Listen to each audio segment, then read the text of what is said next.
أعوذ بالله السميع العليم من الشيطان الرجيم من حمزه ونفخه ونفسه. بسم الله الرحمن الرحيم. ربي يسر ولا تعسر وتمم بالخير ربي زدني علما. إن مثل عيسى عند الله كمثل آدم خلقه من تراب ثم قال له كن فيكون الحق من ربك فلا تكن من الممترين.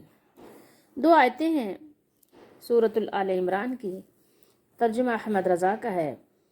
عیسیٰ کی کہاوت کسے کہتے ہیں؟ مثال۔ انا مسئلہ ہے نا، عیسیٰ علیہ السلام کی مثال اللہ تعالیٰ بیان فرما رہا ہے۔ عیسیٰ کی کہاوت اللہ کے نزدیک آدم کی طرح ہے، کمثل آدم، جیسے کہ آدم علیہ السلام کی مثال ہے اسی طریقے سے عیسیٰ علیہ السلام کی ہے۔ خلقہ، اس کو پیدا کیا، ٹھیک ہے، کس نے؟ اللہ نے۔ اسے مٹی سے بنایا، اس کو پیدا کیا کس سے؟ مٹی سے۔ من تراب، تراب مٹی کو کہتے ہیں۔ اللہ تعالیٰ نے آدم علیہ السلام کی پیدائش مٹی سے کیا، ان کو مٹی سے بنایا۔ ثم قال له کن فیکون، پھر فرمایا ہو جا، وہ فوراً ہو جاتا ہے، یعنی فوراً آدم علیہ السلام کی شکل تیار ہو جاتی ہے اور وہ آپ کھڑے ہو جاتے ہیں۔ فوراً اللہ تعالیٰ کا جو حکم ہے وہ پورا ہو جاتا ہے، آدم کو وجود بخش دیتا ہے، ٹھیک ہے۔ اچھا، الحق، اے سننے والے، یہ تیرے رب کی طرف سے کیا ہے؟ حق ہے، سچ ہے، ٹھیک ہے، یہ بالکل سچی بات ہے، اس میں کچھ ملاوٹ نہیں ہے۔ الحق من ربک فلا تکن من الممترین، تو تم شک کرنے والوں میں نہیں ہونا، ٹھیک ہے۔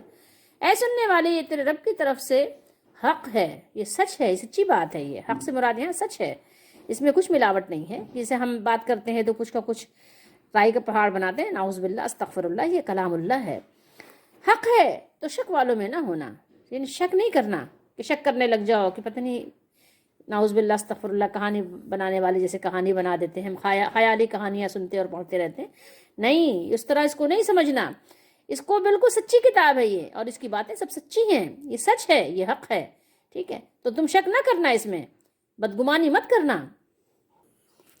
عیسائیوں کا کئی طریقے سے یہ عقیدہ تھا کہ عیسیٰ علیہ السلام نعوذ باللہ اللہ کے بیٹے ہیں۔ ایک تو یہ تھا کہ جیسے کہ ہم دنیاوی بیٹا سمجھتے ہیں، اور دوسرا یہ تھا کہ روحانی بیٹا کہتے تھے، مطلب مختلف طرح کے ان کے عقیدے تھے، لیکن یہ دو جو ہے وہ مین ان کے عقیدے تھے۔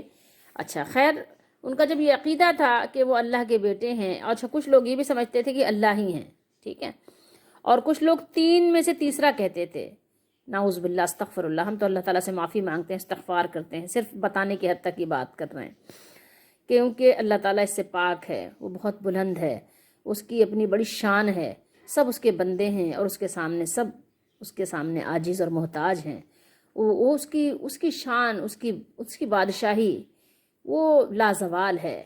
خیر، تو لوگوں کا یہ عقیدہ تھا، ان لوگوں کا، جس کا تھا اس کا تھا، تو قرآن نے ان کی باتوں کو کیا کیا؟ رد کیا، اور قرآن نے اعلان کیا کہ اگر عیسیٰ علیہ السلام اللہ کے نعوذ باللہ بیٹے ہونے کی یہ دلیل ہے کہ وہ بغیر والد کے پیدا ہوئے ہیں، نعوذ باللہ، تو ان کو تم نے یہ کہہ دیا جملہ، اتنا بڑا جملہ کہا، اللہ نے فرمایا کہ قریب ہے کہ ان پر آسمان پھٹ کر گر جائے۔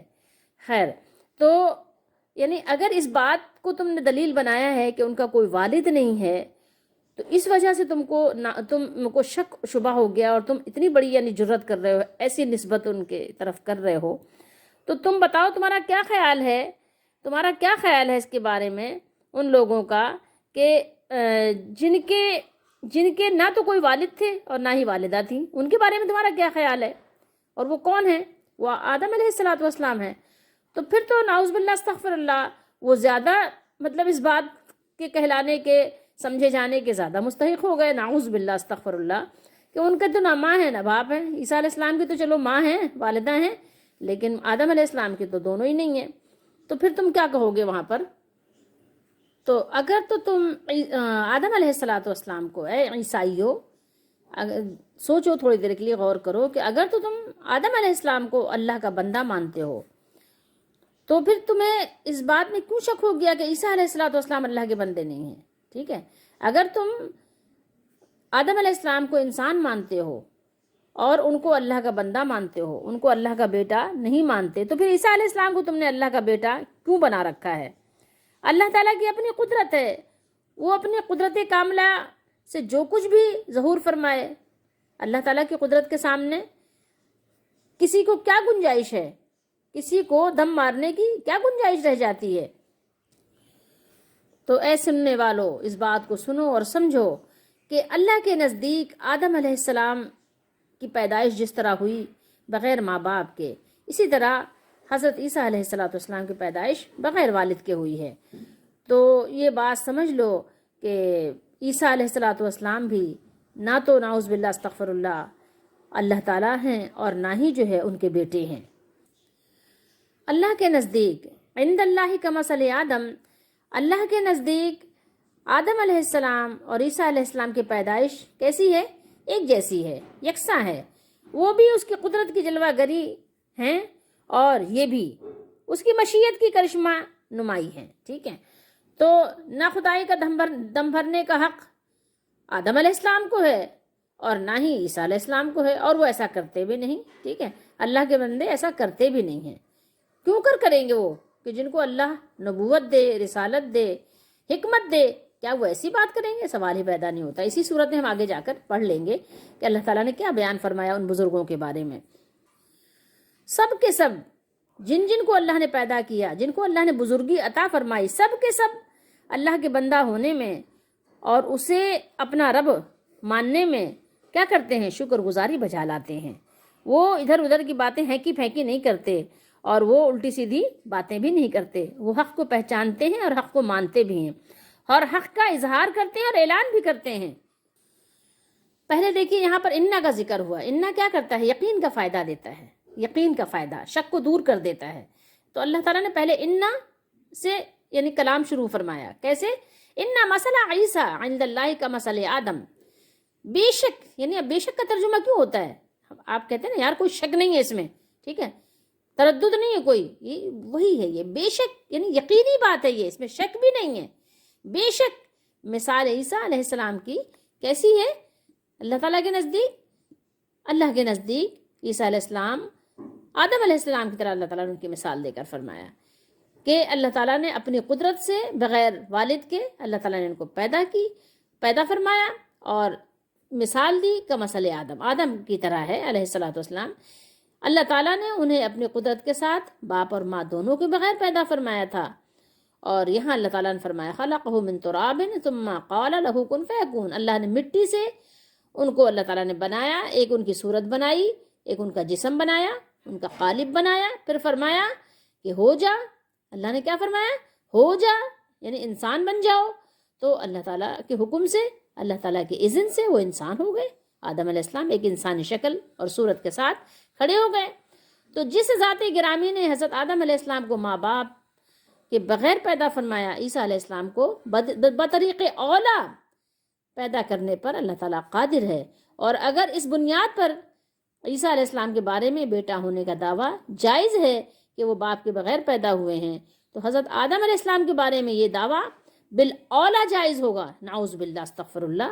ایک بطور مثال ہے، قیاس سمجھ لیں آپ، جیسے کہ اللہ تعالیٰ نے قیاس کے ذریعے سے بات کو سمجھایا کہ قیاس کرو، یہاں پر سوچو، غور فکر کرو کہ جب وہاں پر یہ چیز جو ہے، یہ رول جو ہے اپلائی نہیں ہو رہا ہے، تو یہاں کیسے اپلائی ہوگا؟ ممکن نہیں ہے، ٹھیک ہے؟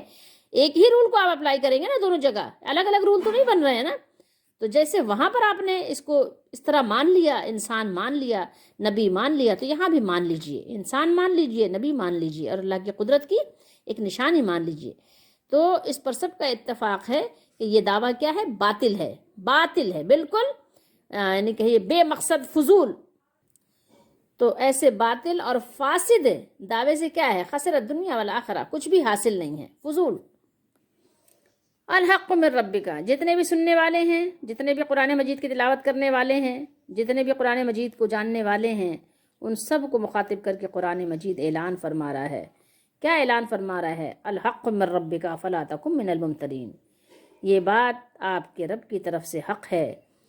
تو کیا چاہیے آپ کو؟ چاہیے سننے والوں کو، چاہیے پڑھنے والوں کو، چاہیے کیا کریں؟ وہ ہرگز شک نہ کریں، شک کرنے والوں میں سے نہ ہوں، ٹھیک ہے؟ حضرت عیسیٰ علیہ السلام کے بارے میں یہ بات حق ہے، اس کے بغیر کوئی اور اس کا علاج نہیں، کوئی چارہ کار نہیں، اور نہ اس کے علاوہ کوئی اور بات صحیح ہو سکتی ہے اور نہ صحیح ہے۔ حق کے بعد تو دلالت ہی باقی رہ جاتا ہے نا. کیا رہ جاتی ہے؟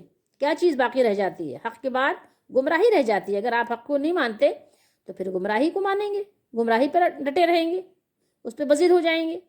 پھر اللہ تعالیٰ نے اپنے رسول صلی اللہ علیہ وسلم کو اس شخص سے مباہلہ کرنے کا حکم دیا جو حضرت عیسیٰ علیہ السلام کے بارے میں صحیح صورتحال کے واضح ہونے کے بعد بھی کیا کیا؟ انہوں نے حق کو جھٹلایا، حق کی مخالفت کی، حق کے خلاف کیا. تو پھر آگے ہم آیات میں پڑھیں گے انشاءاللہ تعالی. تو یہ آیت نمبر 59 سے، یہاں سے آیت نمبر ان مسئلہ عیسیٰ، ٹھیک ہے، یہاں سے وفد جو تھا نجران کا، تو وفد نجران کے بارے میں یہ نازل ہوئی ہے.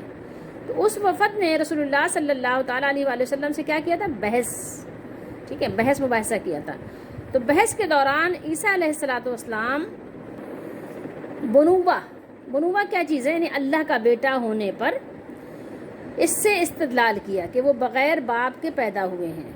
ٹھیک ہے، تو اس آیت میں اللہ تعالیٰ نے تردید فرمائی کہ اگر بغیر باپ کے پیدا ہونا اللہ کا بیٹا ہونے کی دلیل ہو سکتا ہے، نعوذ باللہ استغفر اللہ، اللہ تو پاک ہے، اس سے بہت بلند ہے، تو آدم علیہ السلام جو ماں باپ دونوں کے بغیر پیدا ہوئے وہ بالاولا اللہ کا بیٹا نعوذ باللہ استغفر اللہ کہلانے کے حقدار ہیں.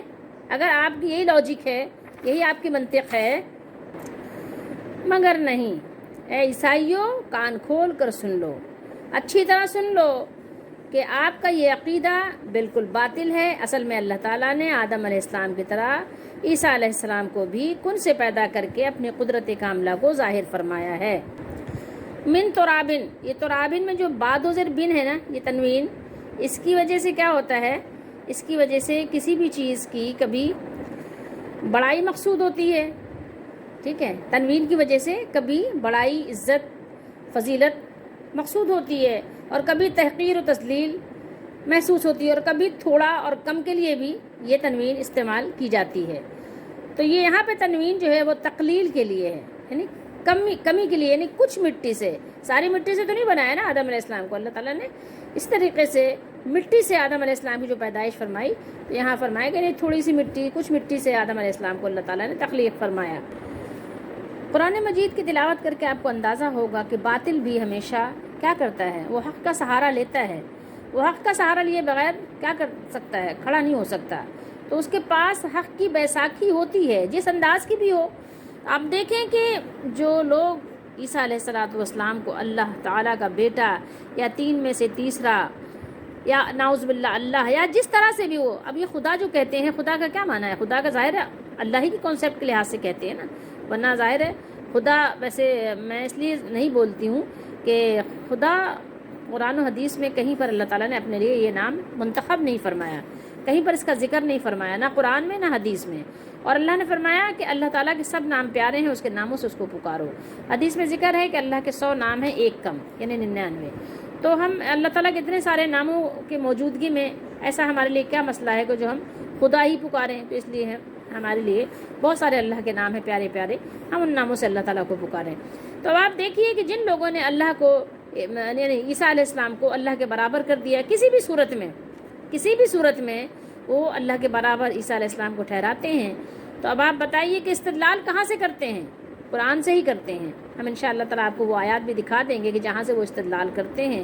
اور یہاں پر ان کو کیا دھوکہ اور کیا شبہ لگ گیا کہ ان کا کوئی والد نہیں ہے، لیکن انہوں نے غور و فکر کرنے کی زحمت نہیں کی، بلکہ قرآن الٹا انہوں نے پیش کر دیا کہ دیکھو تمہارے قرآن میں بھی ہماری جو بات ہے اس کی تصدیق ہو رہی، تمہارے قرآن سے اس کی تائید ہو رہی ہے. نعوذ باللہ استغفر اللہ، کہ اللہ نے فرمایا کہ اللہ نے اپنی طرف کی روح پھونکی، ٹھیک ہے، تو اس سے انہوں نے بہت ساری چیزیں. اسی طریقے سے اللہ تعالیٰ نے اپنے لیے جمع کا صیغہ استعمال کیا، جمع کا صیغہ، اور جو نحن وغیرہ ہے جمع کے جو صیغے ہیں وہ کم سے کم 3 پر ان کا اطلاق ہوتا ہے، 3 پر، یعنی 3 سے کم پر نہیں بولا جاتا. تو وہ جیسے ہمارے یہاں نہیں بہت قیاس آرائیاں کرتے ہیں، قیاس اپنی جگہ صحیح ہے، قیاس کرنے میں کوئی حرج نہیں اگر قرآن و حدیث کی روشنی میں اس کے مطابق ہو، لیکن اندھا دھند قیاس کرنا جیسا کہ ہمارے یہاں ہو رہا ہے تو یہ بالکل بھی صحیح نہیں ہو سکتا اور نہ صحیح ہے. دیکھیے کہ انہوں نے کہا کہ 3 کا اطلاق کم سے کم جمع پر ہوتا ہے، اور اللہ تعالیٰ نے اپنے لیے جمع کے صیغے استعمال کیے ہیں. تو اب انہوں نے 3 لے آئے، وہ ٹھیک ہے، بی بی مریم، عیسیٰ علیہ السلام اور اللہ تعالیٰ، کہ دیکھو اللہ تعالیٰ نے جمع کی صیغے استعمال کیے ہیں، نعوذ باللہ استغفر اللہ۔ تو اسی طریقے سے بہت ساری چیزیں ہیں کہ جو ہمارے یہاں رائج ہو گئی ہیں۔ آپ صلی اللہ علیہ وسلم نے فرمایا نا کہ تم بھی عیسائی اور یہودیوں کے نقش قدم پر چلو گے، قدم بقدم، ٹھیک ہے، شبرم بشبرم، ذراعم بذراعین، ٹھیک ہے، تم جو ہے ہاتھ گز گز تم ان کی پیروی کرو گے۔ تو عیسیٰ علیہ السلام کی قوم نے کیا کیا تھا؟ عیسیٰ علیہ السلام کی قوم نے اپنے نبی کو اللہ کے برابر ہونے کا درجہ دیا۔ اسی طریقے سے اس امت میں بھی لوگ ہوں گے جو اپنے نبی کو اللہ کے برابر ہونے کا درجہ دیں گے اور وہ شرک کریں گے، یہ شرک ان کے اندر پیدا ہوگا۔ اسی طریقے سے یہودیوں نے کیا کیا تھا کہ عزیر علیہ السلام کو اللہ کا بیٹا انہوں نے کہا، ٹھیک ہے، اور خود اپنے آپ کو بھی انہوں نے اللہ کا روحانی بیٹا کہا۔ یہودیوں نے اپنے آپ کو نحن ابناء اللہ، کہ ہم اللہ کے بیٹے ہیں، نعوذ باللہ استغفر اللہ، ہم اللہ کے پیارے ہیں۔ تو اس امت میں بھی ایسے لوگ ہیں، کیونکہ ہمارے لیے کیا بتایا گیا کہ تم بھی ان کے طریق پر چلو گے، نقش قدم پر تم ان کی پیروی کرو گے، تو تم میں بھی ایسے لوگ موجود ہوں گے کہ جو کچھ انہوں نے کیا ہے، جیسے دو جوتیاں پاؤں کی ایک جیسی ہوتی ہیں، ایسے تم بھی بالکل ان کے نقش قدم پر چل کر دو جوتیوں کی طرح ہو جاؤ گے، کہ ایک جوتی یہود و نصارہ کی اور ایک جوتی اس امت کی، یعنی دونوں جو ہے پاؤں میں بالکل برابر فٹ آ جائیں گی۔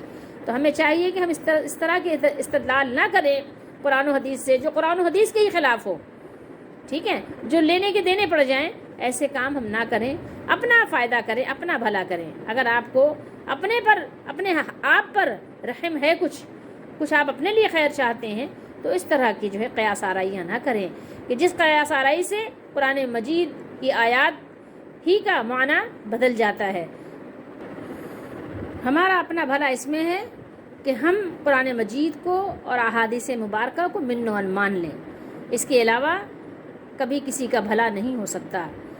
من عمل صالحا فلنفسہ، جس نے اچھا عمل کیا اس نے اپنے لیے کیا، ٹھیک ہے، اور جو برائی کماتا ہے تو ظاہر ہے وہ اسی پر ہے، برائی کس پہ جائے گی؟ جو کرے گا اسی کو ملے گی نا۔ تو اس لیے ہمیں چاہیے کہ ہم قرآن اور حدیث کو من و مان لیں اور اس پر یقین رکھیں، شک نہ کریں، شک والوں میں نہ ہوں، نہ شک کریں، نہ شک والوں میں ہوں، اور نہ شک والوں کا ساتھ دیں، ٹھیک ہے، ایسی کوئی بات نہ کریں کہ جس سے لوگوں میں شک یا شبہ پیدا ہو۔ بات یہی حق ہے اور ہمیں چاہیے کہ ہم حق کو قبول کرنے والے ہو جائیں۔ اور اے میرے مالک، اگر لوح محفوظ پہ ہمارے نصیبوں میں کسی قسم شر اور برائی لکھی ہے تو اسے خیر سے بدل دے، کہ مولا تو بدلنے پر قادر ہے، تو وحدہ لا شریک بادشاہ ہے۔